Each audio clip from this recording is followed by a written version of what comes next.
This podcast is presented by the Centers for Disease Control and Prevention.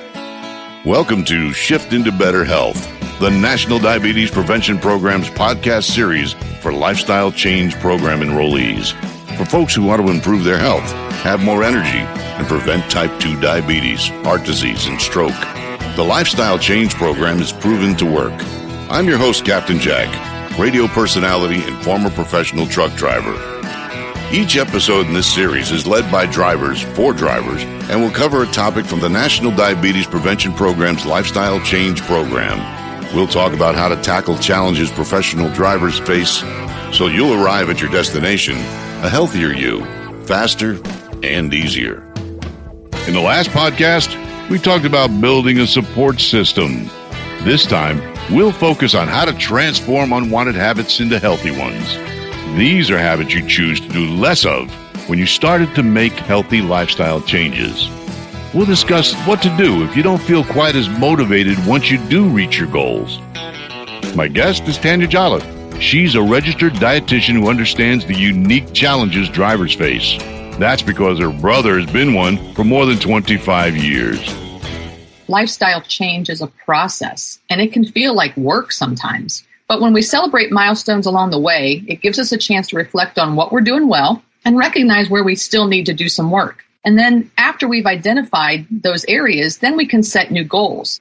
What are some ways that drivers can celebrate success? So one of those ways is just simply looking back at the health app or the graph or however you've been monitoring your progress over time. You know, your belt, if you're on the last loop, treat yourself to a new belt instead of having to wrap it over and re-notch it. New sheets to help you get a more restful night's sleep. Maybe new podcasts that you're going to download or new books on audio that are going to help you stay motivated and keep moving forward.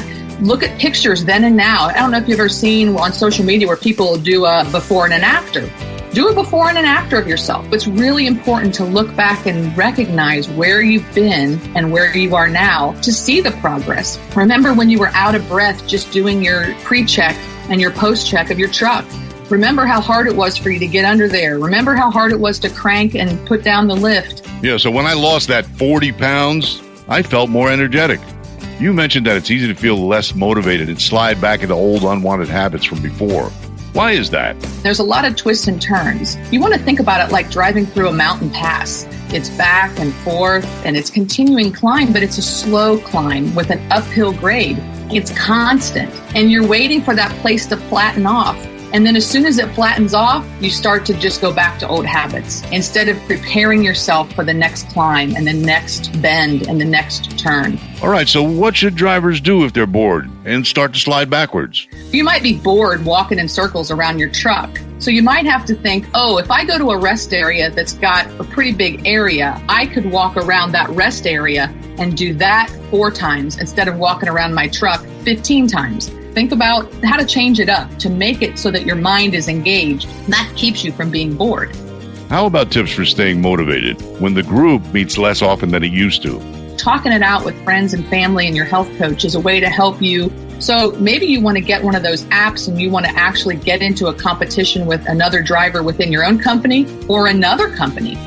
Okay, so what are ways to handle challenges like I've lost a lot of weight or reach my weight goal? Some of the things that I have heard drivers say a lot of times is, I've reached my goal, so now I can just go back and do what I was doing before. There is no going back to where you were before. And if that's your mindset, that I'm just going to do this till this program's over, and then I'm going to go back to where I was before, that's a danger sign. That's a warning. That's a railroad crossing. That's a stop. Maintenance is a goal. And maintenance is a goal that you still have to work at. Think about your relationships. When they get dull, you have to get them back active again. It's the same with your lifestyle. Okay, and let's talk about what might be the most difficult challenge, is what to do if your weight loss is slowed down.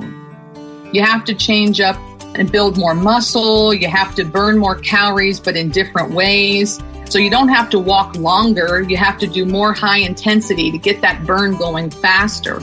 Look at what you're eating and drinking. Sometimes we stop asking them not to put butter on our vegetables. We stop asking them to not bring us butter and bread before the meal. We stop doing those things over time because, well, we just forget or it just gets old or whatever. Take charge of those things that you used to do that are maybe creeping back in. You mentioned doing some maintenance at this point on the road to better health.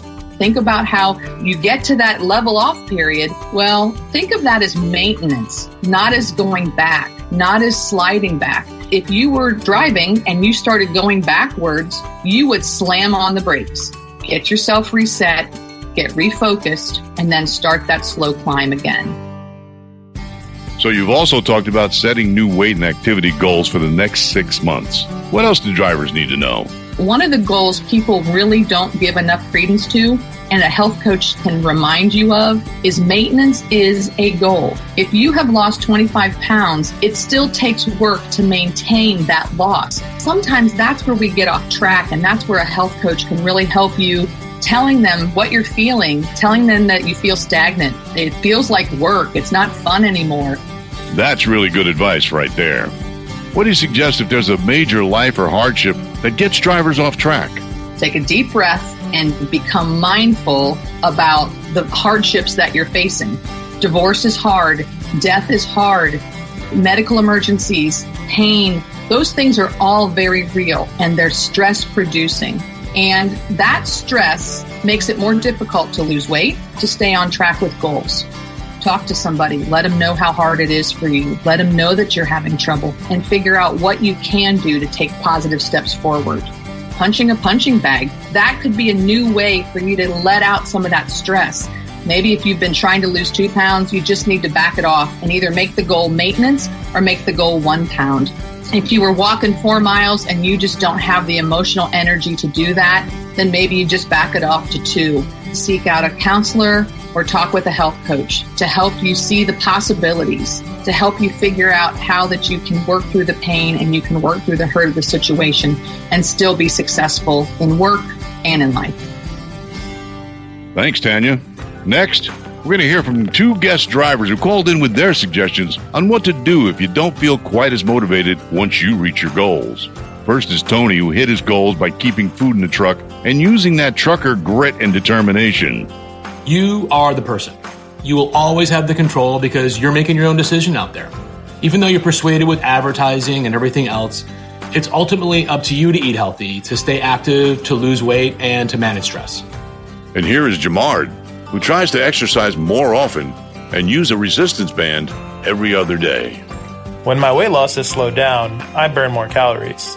I set my timer on my watch for 30 minutes so that I know I get at least 30 minutes of activity for walking or whatever it is I may be doing, and I try to do that a few times a week. Well, that's all for today. I'd like to thank Tanya, Tony, and Jamard for joining us and sharing their advice. Next time, we'll focus on dealing with aches and pains. We all got a lot of them. In the meantime, reflect on the changes you've made and try some strategies that you heard about today. Give yourself a non-food reward for reaching each goal. Share your success on social media with then and now photos. And thank friends, family, and coworkers who support you. Remember that America needs you healthy. Your family needs you healthy. You need to be healthy to continue living this trucking life. We're on this journey together, every mile of the way. For the most accurate health information, visit cdc.gov or call 1-800-CDC-INFO.